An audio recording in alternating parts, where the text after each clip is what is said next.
The bourbon was smooth. That was Mark Harlan's first thought as he settled onto the bar stool at Betty's place in Columbia, South Carolina.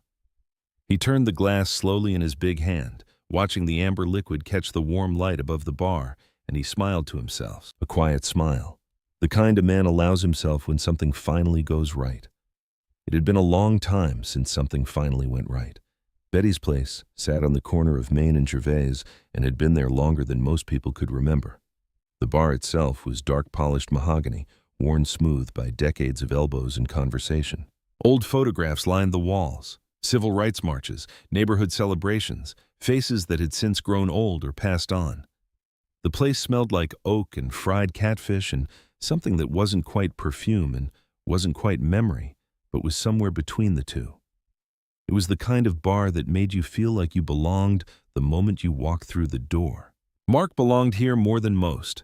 In his mid-50s, Big Mark Harlan was a hard man to miss. He stood 6'4" and carried 280 pounds the way a mountain carries snow, naturally, without apology. His hands were the size of dinner plates. His shoulders were wide enough to block a doorframe. He had spent years in the NFL as an offensive lineman, protecting quarterbacks for a living, and his body still remembered all of it. But his eyes were warm. That was what people noticed first once they got past the size. His eyes were the eyes of a man who genuinely liked people. He had earned that warmth the hard way. After football, after the knee surgery, and the slow fade from the sports pages, Mark had come home to Columbia. He had taken a beat-up building on Assembly Street and turned it into the Harlan Community Center. Years of his own money, his own sweat, and more grant applications than he cared to count. The center ran after-school programs, job training workshops, and a summer basketball league that kept kids off the street. It was not glamorous work. Nobody gave him a trophy for it. But every evening, Mark Harlan sat at Betty's bar and felt like a man who had done something worth doing with his life. Tonight, that feeling was better than usual. $200,000, Betty Hargrove said from behind the bar, shaking her head with a grin that creased her whole face. She was small and sharp with silver-streaked locks and the kind of eyes that had seen everything twice. Boy, I remember when you were begging the city for 20. Don't remind me, Mark said. You did it, though. She pointed at him. Don't forget that part. Walt Jenkins raised his glass from the next stool over. To Big Mark, he said, who apparently still has some moves left in him. Mark laughed and shook his head. Walt was white-haired with a soft Carolina accent and a laugh that belonged on a front porch. He had been a schoolteacher for decades and Mark's best friend for years. They had met at a neighborhood zoning meeting, both there for the same reason, both too stubborn to leave when the meeting ran long, and had been friends ever since. The grant comes through and suddenly you're a comedian, Mark told him. I was always a comedian. You just couldn't afford to laugh before. The bar hummed around them. A couple at a corner table shared a plate of wings. Two older men played dominoes near the window. A birthday party of young women laughed loudly in the back booth, someone holding up a phone to capture the moment. The television above the bar was showing a college football game with the sound low. It was, by every measure, a good night.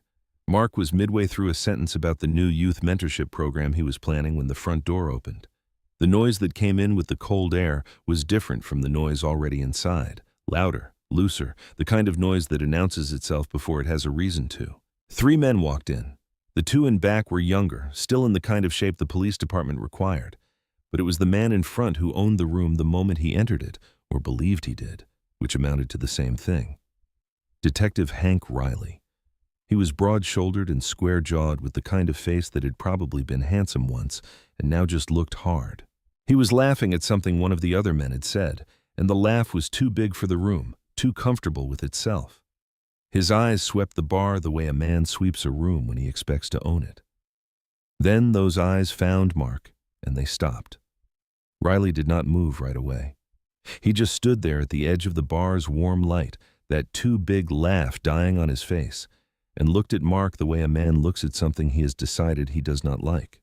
It was not a quick glance. It was the long, deliberate kind, the kind designed to be noticed. Mark noticed it. He turned back to his drink.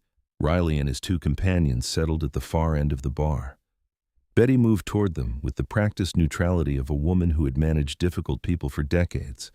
She took their order without warmth and without hostility, just business. But Mark caught the small tension in her shoulders as she turned away from them, and he filed it quietly. For a few minutes, nothing happened. The birthday party laughed in the back booth. Walt told a story about a former student that went nowhere and was funny anyway. Mark finished his bourbon and thought about ordering another. Then Riley's voice cut across the bar. "They make these stools extra wide down here, or is that a special request?" The laughter from his companions was immediate, practiced, the kind that exists only to encourage. The bar went quiet in pieces, the domino players first, then the couple at the corner table, then Betty, who stopped moving behind the bar entirely. Walt set his glass down. Mark kept his eyes forward and said nothing. "I'm serious," Riley said, louder now. "I'm trying to figure out the engineering in that situation." Mark breathed slowly through his nose. He had heard this his whole life. He had learned that silence was not weakness. Sometimes silence was the strongest thing in the room. He stayed silent. Riley pushed off the bar and walked closer. His companions followed at a lazy distance, drinks in hand, already smiling. "You're Harlan, right?" Riley said. "Big Mark. You're the one who got up in front of the city council and told them to cut our overtime budget. Said the money should go to some little rec center instead." He tilted his head. "My guys worked doubles for months, missed their kids' birthdays, and you decided you knew better." "I said what I believed," Mark said quietly. He didn't turn around. "Yeah," Riley stepped closer. "That's what bothers me." Walt leaned forward. "Friend, I think you've had enough for one night." Riley looked at him like something small that had made an unexpected noise. "Nobody asked you, old man." Then he picked up his glass and poured every last drop of whiskey directly over Mark Harlan's head. The bar stopped breathing. Whiskey ran down Mark's forehead, over his eyes, along his jaw. It soaked into his collar and darkened his shirt. A single drop hit the bar with a small, sharp sound that seemed enormous in the silence. Mark did not move. He sat perfectly still, both hands flat on the bar, his jaw tight. He was choosing, consciously, deliberately, not to rise to it. He reached for a cocktail napkin and pressed it slowly to his face. "I'm going to ask you to step back," Mark said. His voice was low and even. "Just step back." Riley's smile curdled. Something in Mark's composure, the refusal to explode, the quiet dignity of it, seemed to enrage him more than any outburst would have. "Ask me," Riley said. "You don't ask me anything." And then he grabbed Mark by the collar, both hands, hard, yanking him half off the bar stool with the full force of a man who had never once been told no by anyone who mattered. Mark caught the edge of the bar with one hand to keep from falling. Betty shouted something. Walt was on his feet. One of Riley's companions took a half step forward. "Hank," the younger officer said. Riley shoved Mark backward. The bar stool screeched against the floor. Mark caught himself, both feet planted, and held up one open hand, a clear, visible signal. "Stop." He was still trying to end it without contact, still trying to give this man a way out. Riley did not want a way out. He shoved him again, harder, his forearm driving into Mark's chest, backing him up against the bar. That was how long Mark Harlan held himself back. Then something shifted behind his eyes. Not rage, exactly. Something quieter and more certain than rage. The decision of a man who had been patient long enough. He planted his feet. And with one short, controlled, open-palmed shove, straight from the shoulder, every pound of him behind it, he sent Hank Riley stumbling backward off his footing and crashing hard to the floor. Glass shattered. The bar erupted. Riley hit the floor hard. For a moment he just lay there, blinking up at the ceiling of Betty's place, with the stunned expression of a man whose body had received information his ego had not yet processed. His glass had shattered somewhere behind him. A bar stool was on its side. One of his companions had spilled his drink, catching himself mid-step. Then the bar erupted, not in chaos, in applause. It started at the domino table and spread fast, the couple in the corner, the birthday party in the back booth. A man at the far end of the bar, who Mark had never met in his life, stood up and clapped like he was at a football game. Betty pressed both hands flat on the bar and exhaled so hard her shoulders dropped. Walt Jenkins was on his feet with his glass raised. "That's enough of that," he said to nobody and everybody at once. Riley's two companions rushed forward. The younger one crouched to help him up. The other one, the bigger of the two, thick through the neck, stepped toward Mark with something ugly moving across his face. "You just put your hands on a law enforcement officer," he said. "Your friend poured a drink on my head," Mark said. "Then he grabbed me by the collar. Then he shoved me, twice." He said it calmly. the way you state facts that don't require argument. I defended myself. You're going to want to think very carefully about what happens next, the thick-necked one said. Betty moved. She came around the bar with her tablet already in her hand. And the look on her face was not fear. It was the look of a woman who had been waiting decades for exactly this kind of moment and had the receipts to handle it. "Let me help you think," she said. She held the tablet up so Riley's companions could see the screen clearly. On it was the live playback feed from the bar's security system. 2 cameras, high definition, every angle covered. The footage was already rewound to the beginning of the incident. She pressed play. The bar went quiet again. This time it was a different kind of quiet. Everyone watched. The screen showed Riley walking over. It showed his mouth moving. It showed him pick up the glass. It showed every single drop of whiskey falling over Mark Harlan's head while Mark sat completely still, hands flat on the bar, not moving, not retaliating. It showed Mark pressing the napkin to his face. It showed him hold up his open hand. It showed Riley grab him by the collar and shove him, twice. It showed everything. "I've had these cameras running for years," Betty said. She was speaking to Riley's companions, but her voice was loud enough for the whole bar to hear. 2 cameras, high definition, every angle covered. She looked at the thick-necked officer directly. "Go ahead and call it in. I will be standing right there with my attorney and this recording." The thick-necked officer looked at the tablet, then at Betty, then at Riley, who had made it to his feet and was straightening his jacket with the careful movements of a man trying very hard to look like he had not just been knocked to the floor of a bar in front of witnesses. Riley's face was dark. His jaw was set. He looked at Mark with something in his eyes that was colder and more deliberate than anger. Anger burns hot and quick. This was something that intended to last, but he said nothing. He picked up his jacket from the floor. He smoothed the front of his shirt. He looked once more at the tablet in Betty's hand. And for just a moment, something moved across his face. Not embarrassment, not remorse, calculation. Then he turned and walked out of Betty's place without a word. His companions followed. The door swung shut behind them, and the cold air came in briefly and then was gone. For a half-second, the bar held its breath. Then it exhaled all at once. Laughter, conversation, the resumption of the domino game, someone in the birthday party letting out a whoop that made 3 people jump. Betty set down her tablet, reached for the good bourbon, and poured Mark a fresh glass without being asked. "On the house," she said. Mark accepted it. He was still damp. His collar was still dark with whiskey. But he was smiling. Slowly.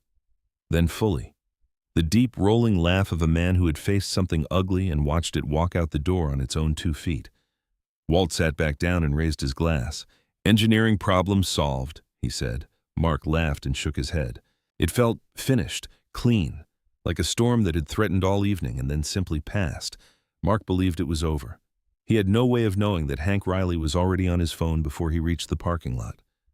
Mark slept well that night. That was the thing that would stay with him later, how well he had slept.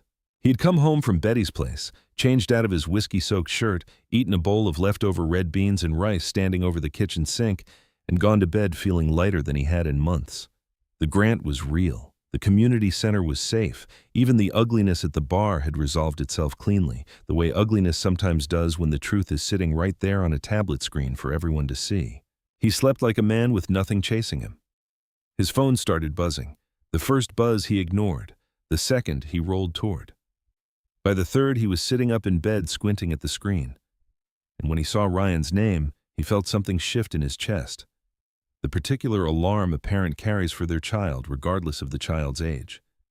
He answered, "Dad?" Ryan's voice was tight in a way Mark recognized. His son was studying law at the University of South Carolina, and he had inherited his father's composure along with his father's broad shoulders. When Ryan's voice got tight, it meant something was genuinely wrong. "You need to look at your phone." "Right now. I'm looking at my phone. I'm talking to you on my phone. Pull up Facebook. Pull up Twitter. Pull up anything." A pause.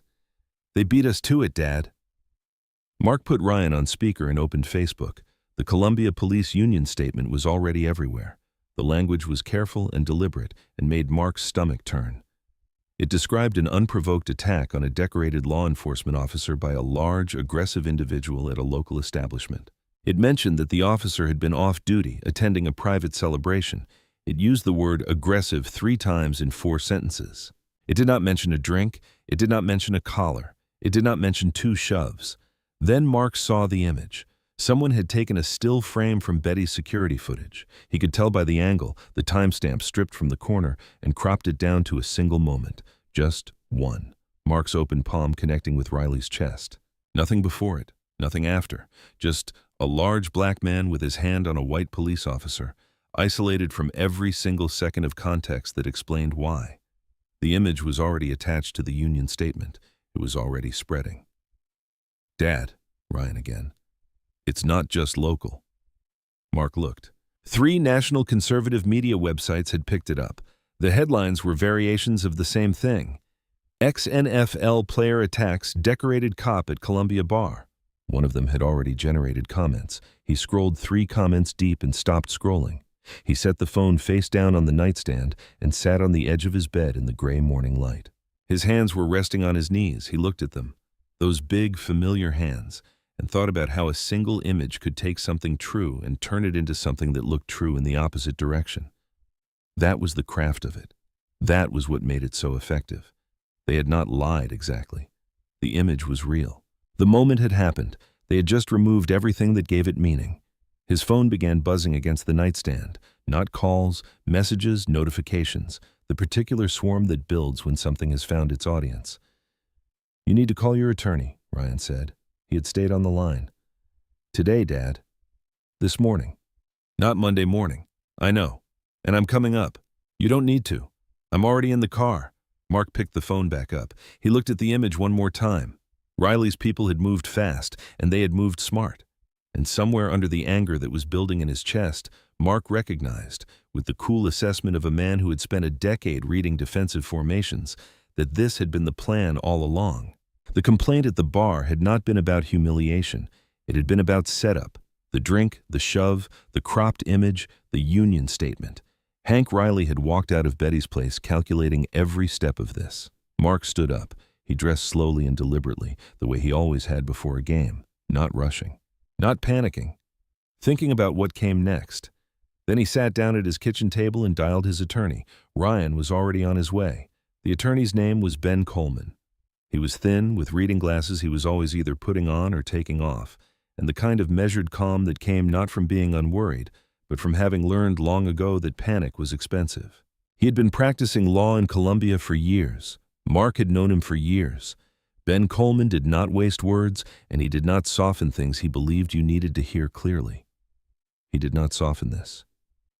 "Hank Riley filed a formal criminal complaint this morning," Ben said. He set a single printed document on the desk between them. "Assault on a law enforcement officer. It's a felony charge in South Carolina, Mark. That applies whether the officer is on duty or off duty at the time of the incident." Mark looked at the paper. He didn't pick it up. Ryan, sitting beside his father, leaned forward with his elbows on his knees. "He grabbed my father first. He shoved him twice.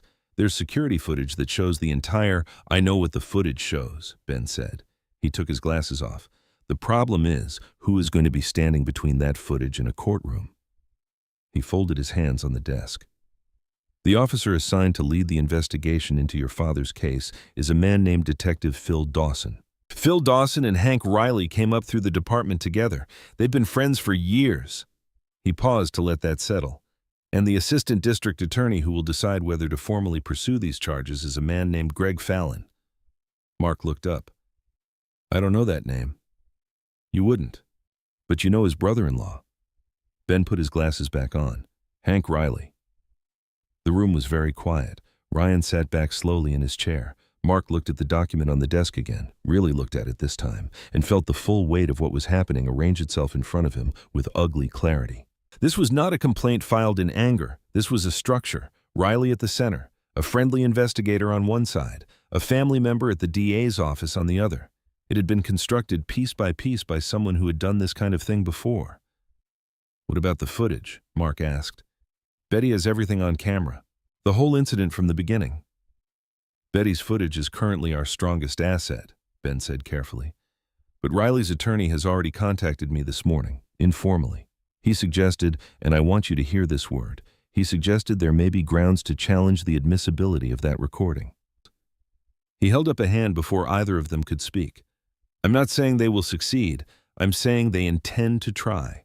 And with the judge likely to be assigned to any related hearings, I cannot promise you the outcome." Mark said nothing. Outside Ben's window, Columbia was going about its Saturday morning the way it always did. Traffic moving, people walking. The ordinary, indifferent business of a city that did not know and did not care what was happening in this particular office on this particular morning. "There's something else," Ben said. He looked at Mark directly, the way he always did when the news required it. "Your community center's grant documentation contains a standard morality clause. A felony charge, not a conviction. Mark, a charge triggers an automatic funding review. Depending on how the board interprets their obligation, they may be required to suspend the grant until the matter is resolved." The words landed like something physical. $200,000, years of work, the youth mentorship program he had just started planning, the summer basketball league, the job training workshops that had put people back to work, all of it sitting on the edge of a complaint filed by a man who had poured whiskey over his head and then planned the whole next morning before he hit the floor. Mark stood up from the meeting and shook Ben's hand and walked to his car and sat in it for a long moment without starting the engine. That afternoon, the community center board held an emergency meeting. Mark sat at the head of a table and watched 3 of his 7 board members exchange looks that told him everything about which way the wind was blowing. They were not bad people. They were scared people, which was sometimes more dangerous. No decision was made that afternoon, but the question had been asked out loud. And questions like that, once spoken in a room, have a way of not leaving. Mark drove home alone as the sun went down over Columbia, and the silence in the car was the heaviest thing he had carried in years. The days that followed had not been kind. Mark had changed his personal cell number twice. The first number he gave only to Ryan, Ben Coleman, and Betty. The second he gave to nobody at all, because by then it didn't matter. The community center's main phone line had received voicemails, and some of them were ugly enough that Ryan had quietly saved the recordings without telling his father how bad they were. Mark knew anyway. Mark and Ryan sat across from Ben Coleman in the same chairs they had occupied days before. But the room felt different now, smaller. The documents on Ben's desk had multiplied. Ben did not waste time. "I want you to understand the full picture," he said. He laid 3 separate sheets across the desk like he was dealing cards. "Because what we are dealing with is not one man with a grudge. It is a network, and you need to see how it connects." He walked them through it methodically. Detective Phil Dawson, assigned to lead the investigation, had been Riley's partner for years before moving to a different unit. They still golfed together. A DA Greg Fallon, Riley's brother-in-law, would have direct influence over whether formal charges were pursued and how aggressively. And the judge most likely to be assigned to any suppression hearings or preliminary motions was a man named Samuel Hayes, who had been photographed at departmental charity events, standing next to Riley with the comfortable proximity of old friends. Ryan stared at the sheets. So the man investigating it, the man deciding whether to prosecute it, and the man who would rule on the evidence, they all have a relationship with Riley. "That is an accurate summary," Ben said.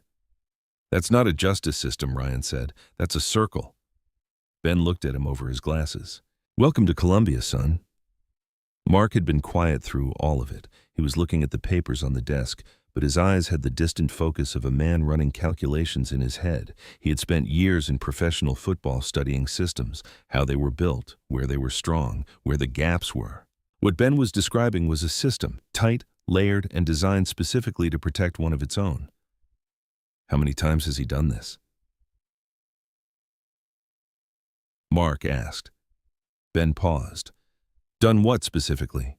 "Filed complaints after he started something. Used the system to flip the story." Mark looked up. "How many times?" Ben removed his glasses slowly. "That is a question worth pursuing," he said, "but I don't have that answer yet." Ryan did. Or rather, he knew who did. He had been thinking about it, turning the name over in his mind the way you turn over a key when you're trying to remember which lock it fits. Vicki Grant, the state. He had come across her work months ago in a research paper he was writing for his criminal procedure class, a 3-part investigative series she had written on misconduct patterns in mid-sized South Carolina police departments. She was meticulous. She was fearless. And she had been, according to the paper's archives, actively covering Columbia PD. If anyone had already been pulling on Riley's thread, it was her. After the meeting, Mark and Ryan sat in the car in Ben's parking lot. Mark was looking straight ahead through the windshield at nothing in particular. A woman walked past on the sidewalk pushing a stroller. A delivery truck rumbled by. The ordinary world doing its ordinary things, completely indifferent. "I want to reach out to a journalist," Ryan said. Mark turned to look at him. "Her name is Vicki Grant. She writes for the State. She's been covering misconduct in this department for years, Dad. If Riley has done this before, she may already have the documentation. And if she doesn't, she'll know how to find it." Ryan held his father's gaze. "We can't fight this thing in a closed room. They own the closed room. We need to bring it outside." Mark was quiet for a long moment. He thought about the cropped image, the union statement, the three connected men sitting between him and anything resembling a fair process. He thought about his community center and the kids who showed up every afternoon expecting the lights to be on. Then he nodded slowly. "Do what you need to do," he said. "But do it right." Ryan pulled out his phone before they reached the end of the block. Betty called. Mark was at the community center sitting at his desk going through the grant suspension paperwork Ben had forwarded when his phone lit up with her name. He answered expecting her voice to be the steady, grounded thing it always was. Instead, she sounded like a woman standing on uncertain ground, testing each word before she put her weight on it. "They filed something," she said. "My attorney just called me. Riley's people filed a legal motion. They want my security footage thrown out." Mark set the paperwork down. "On what grounds?" he asked. "Signage." Betty said the word like it tasted bad. "They're saying I didn't have proper notification signs posted, the kind that tell customers they're being recorded. Apparently, there's a specific requirement under South Carolina law about how visible those signs have to be, what size, where they have to be mounted." She paused. "My attorney says the sign I have is real, and it's posted, but it might be in the wrong position. Too high up, too close to the door, something about the exact wording." Another pause, longer this time. "Mark, if they get that footage thrown out, I know," he said. "That footage is the whole truth, everything that happened in order, the way it happened. Without it, it's your word against his. And his word comes with a badge and a brother-in-law at the DA's office. He already knew that, too."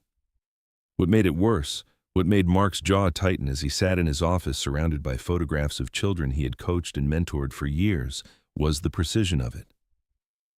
Riley's attorney had not gone looking for a big dramatic reason to suppress the footage.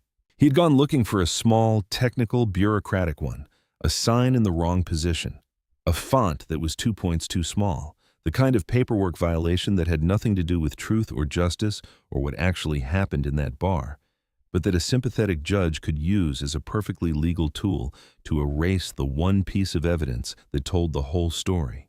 It was elegant in its way, and it was infuriating. "When is the hearing?" Mark asked. "They got it fast-tracked, Mark. My attorney says the judge assigned is Samuel Hayes." Mark closed his eyes. Samuel Hayes. Ben had mentioned that name. Charity events. Old friends. The comfortable proximity of men who took care of each other.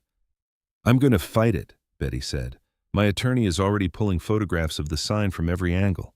We're going to argue the placement was compliant. But Mark," she stopped, "I've been running this bar for decades. I have never once had a legal challenge filed against me this fast, by this many people, with this much organization behind it. This is not a coincidence." "No," Mark said, "it isn't." After he hung up, he sat very still for a moment. Then he called Ryan. Ryan listened without interrupting, which was how Mark knew his son understood the severity. When Mark finished, Ryan was quiet. "They're trying to erase the tape before arraignment," Ryan said. "If they get it excluded before charges are formally filed, it poisons the well. Even if we try to introduce it later, Hayes has already ruled on it. It's gone. That's what it looks like." "Then we need something else," Ryan said. "We can't put everything on Betty's footage anymore. We need to move faster." His voice shifted. That particular register Mark recognized as his son thinking out loud, sorting through options with the quick, deliberate mind that had earned him a place in one of the state's best law programs. "I'm reaching out to Vicki Grant today, not tomorrow. Today. If Riley has a pattern of this, she may already have documentation we can use publicly, even if we can't use it in court yet." "The hearing is coming," Mark said. "I know. But a courtroom isn't the only room that matters here, Dad. If this goes public the right way before that ruling comes down, it changes the pressure on everyone involved, even Hayes.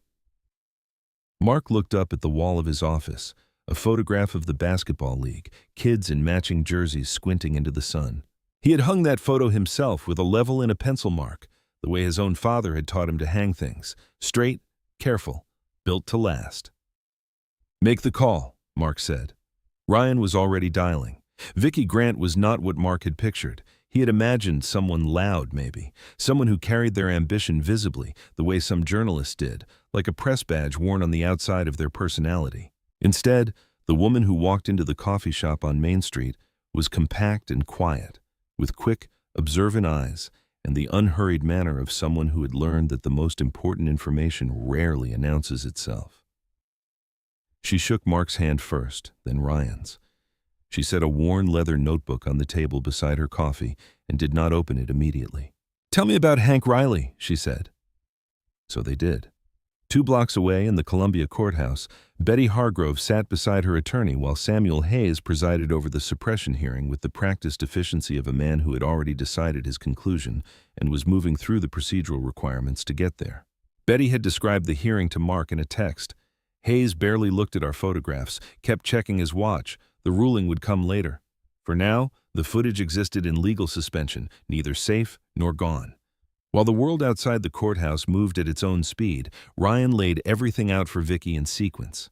He had brought the full document package he had assembled, printed, organized, tabbed. The prior complaints against Riley, sourced from public records requests Ryan had filed during a law school research project that had, by pure chance, crossed Riley's name. Each complaint described a pattern: an altercation initiated by Riley, a counter-complaint filed against the other party, and a quiet internal resolution that left Riley's record clean and the other party with nothing. 2 of the 3 complainants were black men. One was a Latino teenager who had been 17 at the time.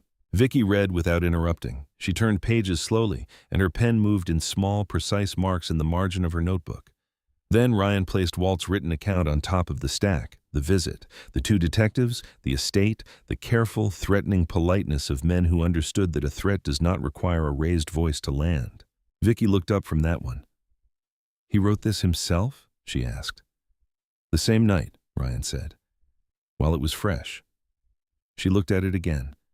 Then she closed her notebook, folded her hands on top of it, and looked at Mark directly. "I have enough for a preliminary piece," she said. "I want to be clear about what that means.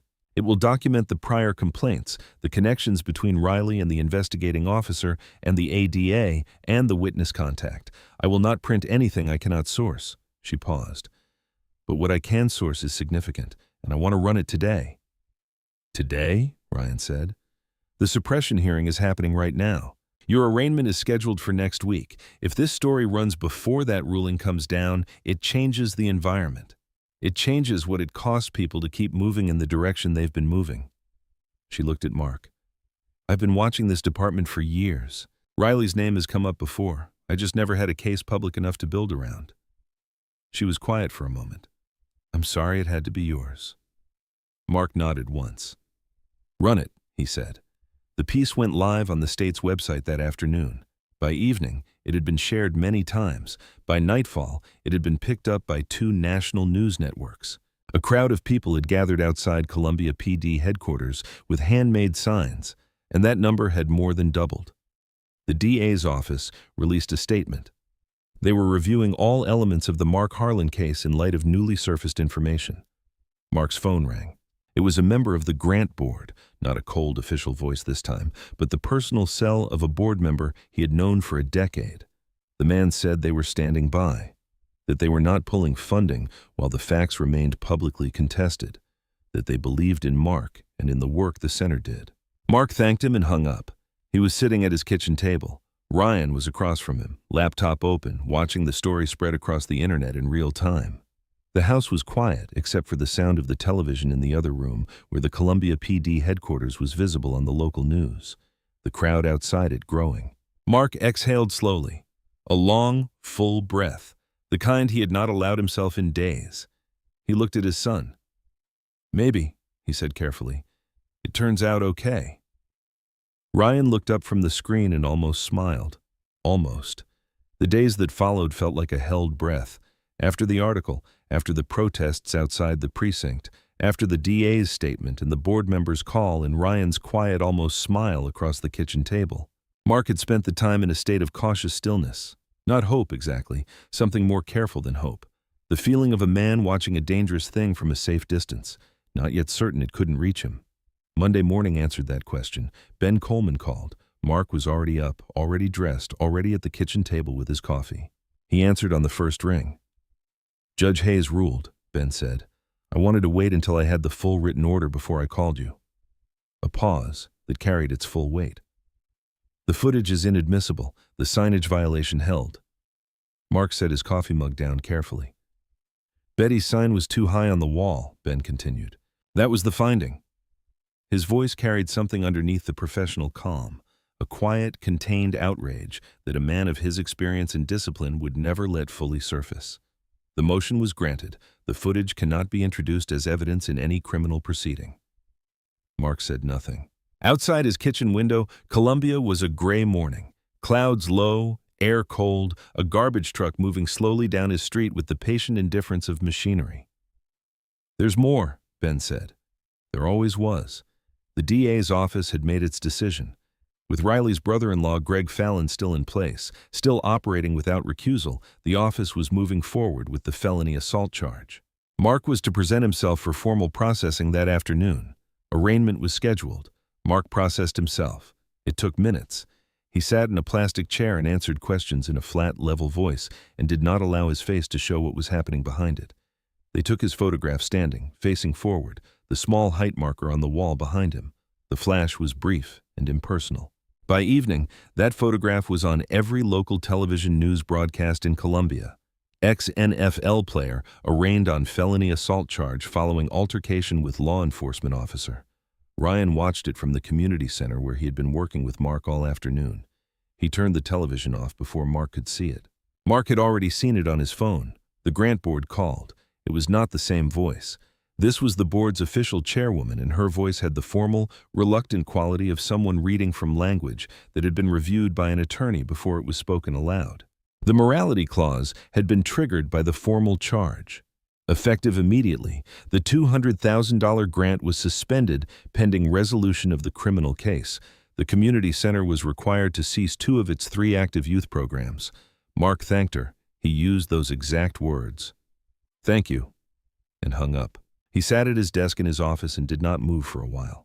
Walt called. Mark could hear it in the first syllable, the guilt and the grief and the exhaustion of a man who had been carrying a weight he could no longer hold.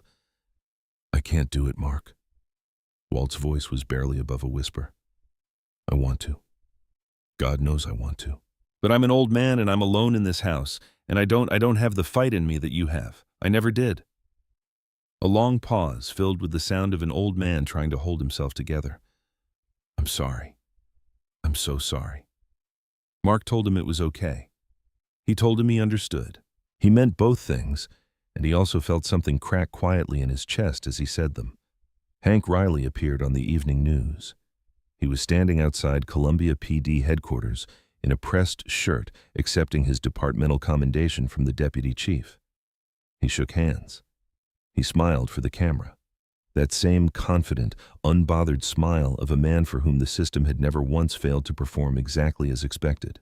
He said he was grateful for the support of his department and his community. Mark turned the television off. He walked back to his office. He sat down in his chair. The photographs on the wall looked back at him.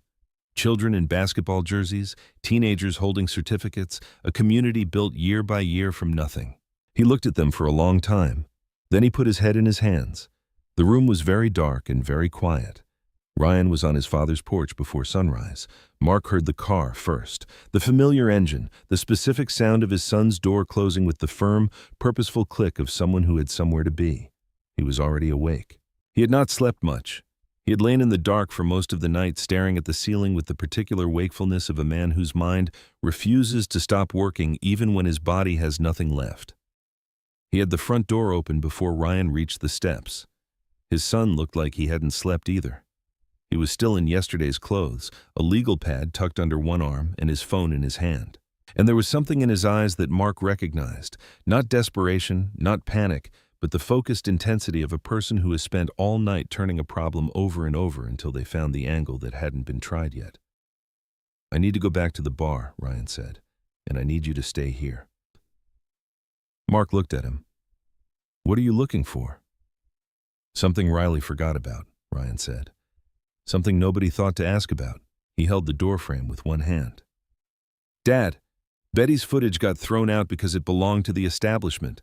The suppression ruling covers recordings made by the bar's own security system, but it does not cover footage recorded by private citizens on their personal phones." He paused.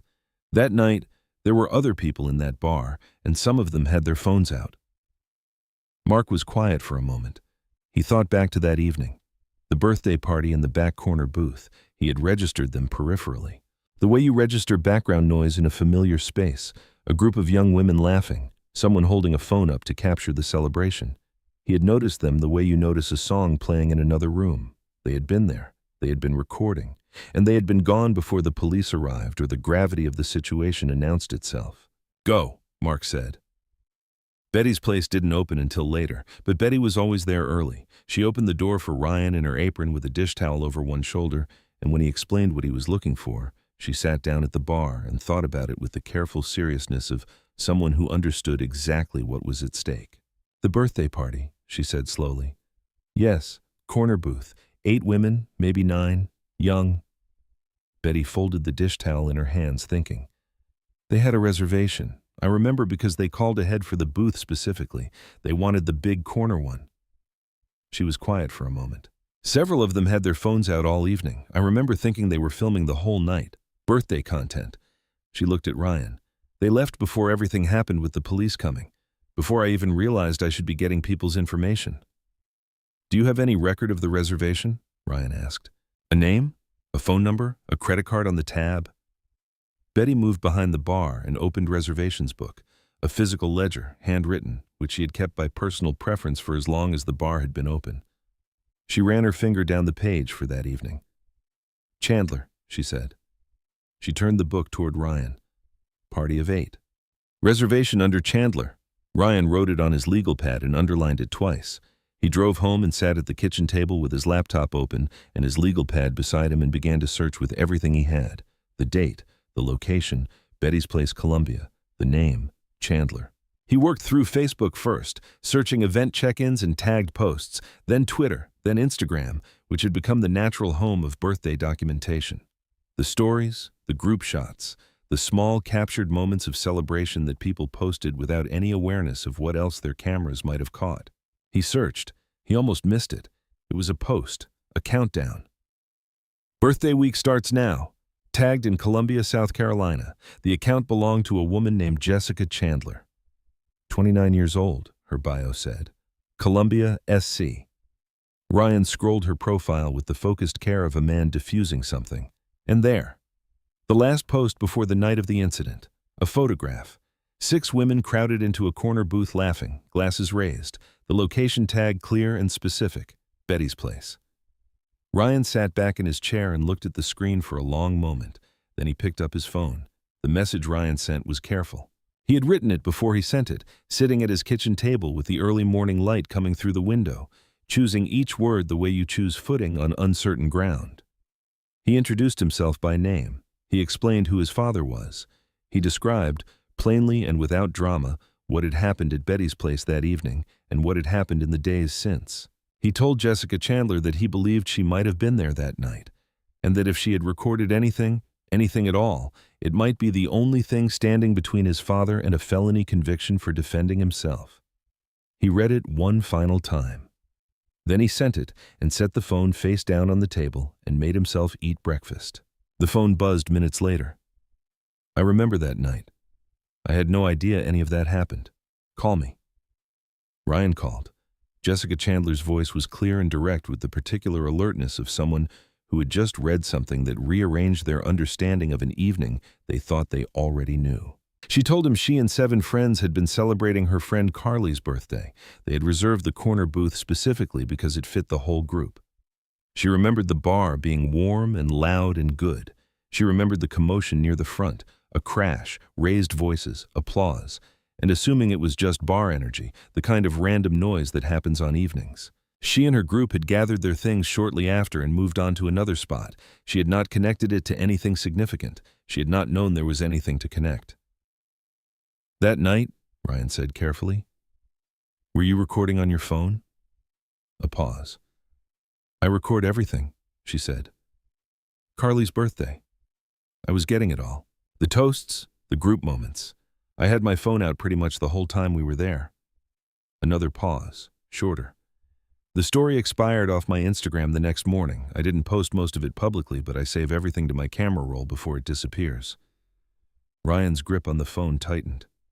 Jessica, he said, I need to ask you to look at something. Before we say anything else, I need you to go to your camera roll and look at the videos you saved from that night. The silence that followed was long. Ryan counted the seconds. Oh, Jessica said quietly. Just that one word, but the weight of it told him everything. They met that afternoon at a coffee shop on Main Street. Ryan, Mark, Ben Coleman, and Vicky Grant, who Ryan had called from the car on the way over. Jessica arrived early. A young woman in a gray jacket with natural hair and careful eyes, holding her phone in both hands like she already understood she was carrying something important. She sat down across from Mark and looked at him for a moment. I'm sorry this happened to you, she said. Mark nodded. Thank you for being here. She placed her phone on the table and opened her camera roll and found the video without hesitation. She had already watched it twice that morning, she told them. She turned the phone so they could all see the screen and pressed play. The video began as what it was meant to be. A birthday. Jessica's friends crowded into the corner booth laughing, someone raising a glass, the warm amber light of Betty's place surrounding everything. In the background, clearly visible over the shoulder of the woman nearest the camera, was the bar. Mark was on his bar stool. You could see him clearly. Then Riley walked into the frame. Everything followed in sequence. The approach, the words, not audible but visible in posture and proximity, and the shifting of the bar's attention. The glass rising, the pour, full, uninterrupted seconds of Mark sitting completely still, hands flat on the bar, not moving. The napkin. The open hand held up in plain view, then the grab, the shove, the second shove, then Mark rising and what came after. The timestamp in the corner of the screen was intact, unbroken, and precise. Ben Coleman leaned forward. He watched the final seconds twice. Then he sat back in his chair and removed his glasses and pressed 2 fingers to the bridge of his nose. This footage was recorded on a private citizen's personal device, he said. It was never part of Betty's establishment system. Hayes's suppression order does not touch it. He looked up. This is completely and fully admissible. Jessica Chandler looked at Mark across the table. Tell me what you need me to do, she said. For the first time in days, Mark Harlan looked like himself again. Ryan drove to Walt's house alone. It was evening, the sky going dark early the way it did, the streetlights on a neighborhood street clicking on one by one as he turned onto Walt's block. He had not called ahead. He had thought about it and decided against it because a phone call gave a man the option of saying no before he had seen what Ryan needed him to see. Walt answered the door in his cardigan and reading glasses, a paperback in one hand, and the expression on his face when he saw Ryan was complicated. Relief and guilt in equal measure. The look of a man who had been alone with something heavy and was not sure whether a visitor made it better or worse. Come in, Walt said quietly. The house was warm and neat and full of the particular stillness of someone who lived alone and had made their peace with it. Photographs of Mary on the mantel, a stack of library books on the coffee table, the television off. Ryan sat on the couch and Walt took the armchair across from him, setting his paperback face down on the side table. And for a moment, neither of them spoke. Ryan did not argue. He did not plead. He did not say a single word about courage or friendship or what was right. He opened his laptop and pressed play. Walt watched the video in complete silence. His hands were folded in his lap. His reading glasses caught the screen's light. He watched Riley pour the drink. He watched Mark sit still for full seconds with his hands flat on the bar. He watched the grab, the shove, the second shove. He watched Mark rise and respond. When it ended, Walt asked him to play it again. Ryan played it again. Walt watched it the second time with the focused, deliberate attention of a former teacher reviewing something he intended to be certain about. When it finished, he sat back in his armchair and looked at the middle distance for a long moment. The house ticked quietly around them. Somewhere outside, a car passed. Then Walt Jenkins looked at Ryan and said, "I was there. I sat on that bar stool and I watched every second of what that video just showed me." His voice was steady now, in a way it had not been on the phone. "I'm not going to let them rewrite what I saw with my own eyes." Ryan exhaled slowly. "I need you to do one more thing," he said carefully. "The detectives who came to your house, the estate comments, the timing, the way it was framed, I need you to include all of that in a formal written statement, because what they did to you that evening was not a routine canvass." He held Walt's gaze. "That was witness intimidation under federal statute, and if we document it properly, it becomes a weapon, not just for your testimony, but for everything." Walt nodded once. He reached for the notepad on his side table, the same one he had used for decades of lesson planning, and clicked his pen open. "Tell me what you need," he said. Walt wrote for an hour. Ryan sat across from him and asked clarifying questions and wrote his own notes alongside Walt's account. Every detail. The time the detectives arrived, their names from the cards they had left, the specific language used about Mary's estate, the length of the visit, the careful politeness that made the threat more effective by never stating it directly. When Walt finished, he signed the bottom of the statement in the same deliberate cursive he had used to grade papers for decades. Ryan drove home and called Lieutenant Rachel Kane. He had spoken to her twice before. Brief, careful conversations conducted at her instigation, always on her personal cell. She was internal affairs, into a file on Riley that the department's administrative structure had blocked at every turn. She had been waiting for a case that was too public to bury. Tonight, Ryan gave her everything.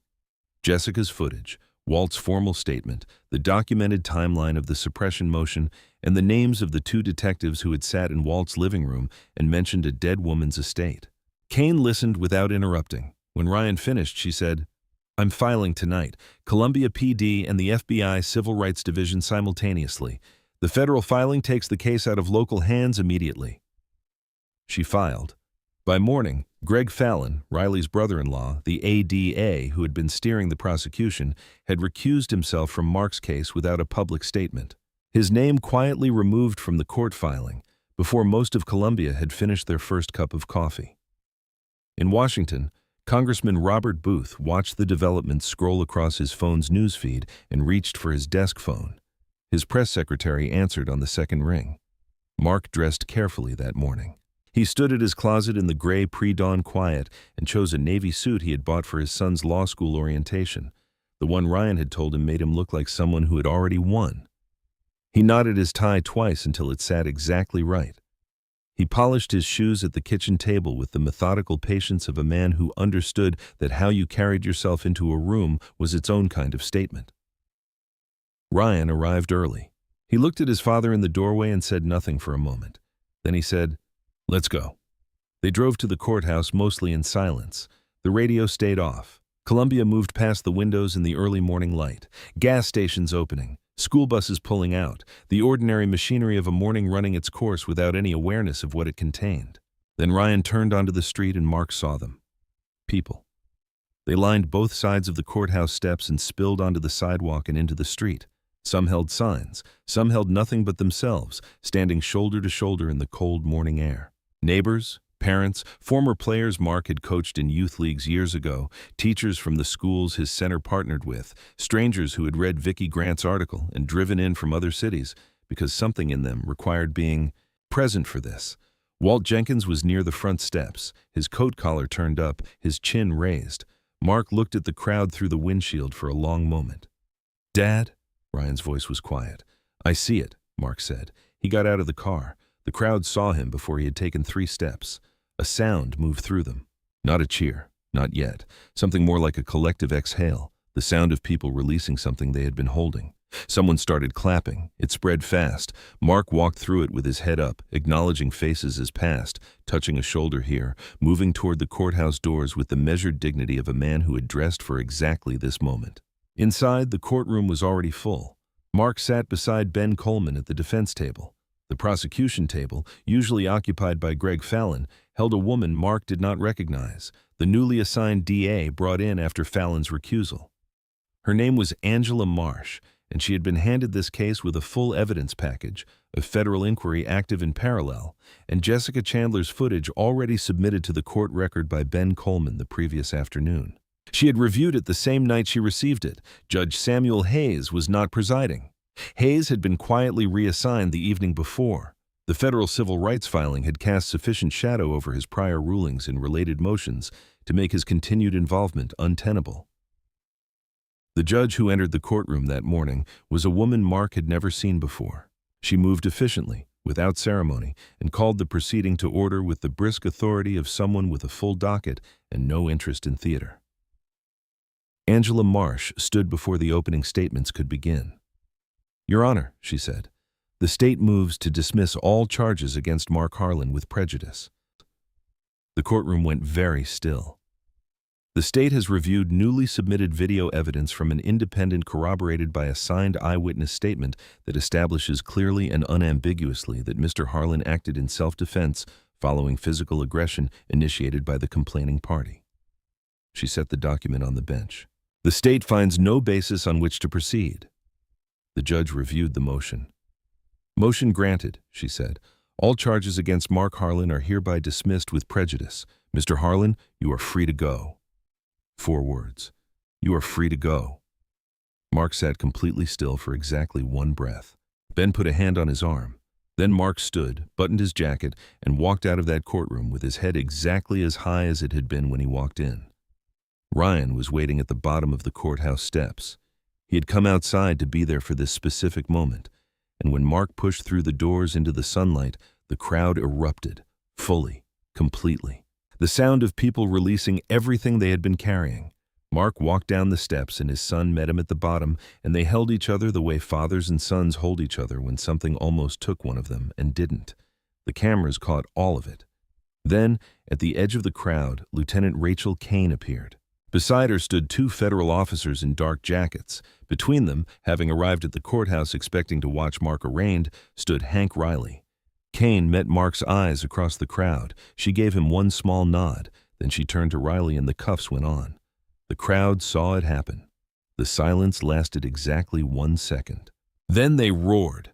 The charges came down that afternoon like a hammer. Racially motivated assault with a federal hate crime enhancement, misconduct in the office, conspiracy to obstruct justice. 3 counts, each one a brick in a wall that Hank Riley had spent years building around himself, now stacked against him instead. His attorney released a statement by afternoon that said very little and convinced nobody. The police union, which had published its passionate defense of Riley days ago with the confidence of an organization that had never once been held accountable for being wrong, posted a 4-line retraction on its website and hoped nobody would notice the difference in the font. Everybody noticed. The police chief stood in front of cameras in the department's main briefing room. He was a careful man by nature, someone who chose his public words the way a surgeon chose instruments. And today he chose them with the particular precision of a person who understood that the FBI was watching. He announced that Detective Hank Riley's departmental commendation, presented on camera just days prior, was formally and permanently revoked. He announced that 2 officers who had accompanied Riley to Betty's place that evening were suspended with pay pending their own conduct investigations. He said the department was committed to accountability. He did not say Riley's name more than once. The Grant Board convened an emergency conference call. Several of its members had watched the dismissal hearing live on their phones from their offices. The chairwoman, who had delivered the suspension notice in her careful attorney-reviewed language just days before, now spoke in her own voice without a script. The $200,000 was reinstated effective immediately. The suspended youth programs would resume. The community center's funding was restored in full. Ryan, sitting at his father's kitchen table with his laptop open, was still reading the board's confirmation email when his phone rang. An Atlanta area code he didn't recognize. He answered. It was the director of a philanthropic foundation that had been following Vicki Grant's coverage since the first article ran. They had been watching the case develop and had held an emergency board vote of their own that morning. They wanted to make a matching donation to the Harlan Community Center, $100,000. Ryan sat very still for a moment. Then he said professionally and calmly, "Yes, we accept. Thank you." He hung up and called Vicki Grant immediately. Her full investigative piece, fully sourced, documenting the complete pattern of Riley's misconduct across years, the buried complaints, the intimidation of witnesses, the family connection to the ADA's office, and the deliberate campaign to reframe a black man's act of self-defense as a criminal assault went live in the state. By evening, it had been shared many times. By nightfall, it was on the front page of the paper's national edition. 3 television networks had requested Vicky for morning show appearances. A second foundation called Ryan, another 100,000. Betty's Place filled up that evening the way it only filled up for things that mattered. People came without being invited because they knew, the way communities know things, that this was the place to be. Walt Jenkins arrived early and claimed the same bar stool he always claimed, and sat in it with the straight back of a man who had found something he had briefly lost. Lieutenant Rachel Kane came in, off-duty, in her own clothes, and sat at the far end of the bar and accepted 1 drink from Betty without ceremony. Jessica Chandler came with 3 of the women from Carly's birthday party. Vicki Grant arrived with her notebook in her bag and left it there all evening. Congressman Booth sent word that he would be in Columbia the following week. Ben Coleman stayed for hours longer than he usually stayed anywhere that wasn't a courtroom. The community center now had more funding. Betty reached beneath the bar and brought out the good bourbon. The bottle she kept for moments she decided were worth the bottle. She poured a glass and set it in front of Mark without a word. The bar went quiet. Not the nervous quiet of that evening when a man had poured a drink over another man's head and the room had held its breath waiting to see what the world would do about it. This was a different quiet, the warm, full quiet of people who had gathered around something that had come out right. Mark looked at the glass. He picked it up slowly and turned to face the room, every face in it, Walt and Ryan and Betty and Kane and Jessica and Vicky and people whose names he didn't know, but whose presence he felt like something solid at his back. He thought about the evening that started all of this, about whiskey running down his face while a bar full of people watched, about a cropped image and a union statement and a judge who ruled on inches of wall space, about his son driving through the night and an old teacher finding his spine and a young woman who saved everything to her camera roll. He raised the glass. The bar leaned in. "They thought they could drown me," Mark said. His voice was quiet enough that the whole room had to be still to hear it. "Turns out they handed me the thing that floated me." He drank. Betty's Place shook with what came next. "Damn, man. Did you come here for a drink or to test the weight limit of the stool? You look so heavy." Detective Hank Riley's voice cut through Betty's Place as he lifted his glass, then slowly tipped it over Mark Harlan's head. Every drop of the drink poured over Mark's head with deliberate contempt. The bar watched in stunned silence as it streamed down his face and soaked his collar. Yet, despite the humiliation, Mark Harlan didn't move. Both his hands stayed flat on the bar, jaws set tight. Riley set the empty glass down and laughed with his companions. What he didn't know was that this single act of arrogance would cost him everything. Before continuing, comment where in the world you are watching from and make sure to subscribe because the next story is one you can't miss. If you enjoyed the story, leave a like to support the channel and subscribe so that you do not miss out on the next one. On the screen, I've picked 2 special stories just for you. Have a wonderful day. In the end, Mark Harlan stood tall, not because he was the biggest man in the room, but because he refused to let bitterness or fear steal his dignity. That single quiet moment, when whiskey ran down his face and he still chose calm over chaos, taught us something powerful. Real strength isn't loud or violent. It's the courage to hold your ground with grace when the world tries to break you. Life will test you with unfair attacks, crooked systems, and moments that feel designed to drown you. But if you stay true to who you are, if you keep building something good even when it's hard, and if you trust that truth eventually finds its way into the light, the very thing meant to destroy you can become the current that lifts you higher. Mark didn't win because he was stronger than one bully in a bar. He won because good people, brave witnesses, loyal friends, and his own steady heart refused to let a lie win. That's the lesson that stays with me. Never underestimate the quiet power of integrity, patience, and community. When darkness comes for you, stand still, speak truth, and let the light do the rest. What about you? Have you ever faced a moment where staying calm and doing the right thing felt impossible, yet it turned out to be your greatest strength? Share your story in the comments below. I read every single one. And if this story touched you, hit that like button, subscribe, and turn on notifications so you never miss the next powerful tale that reminds us what real character looks like. We're building something meaningful here, together. See you in the next one. Have a beautiful day.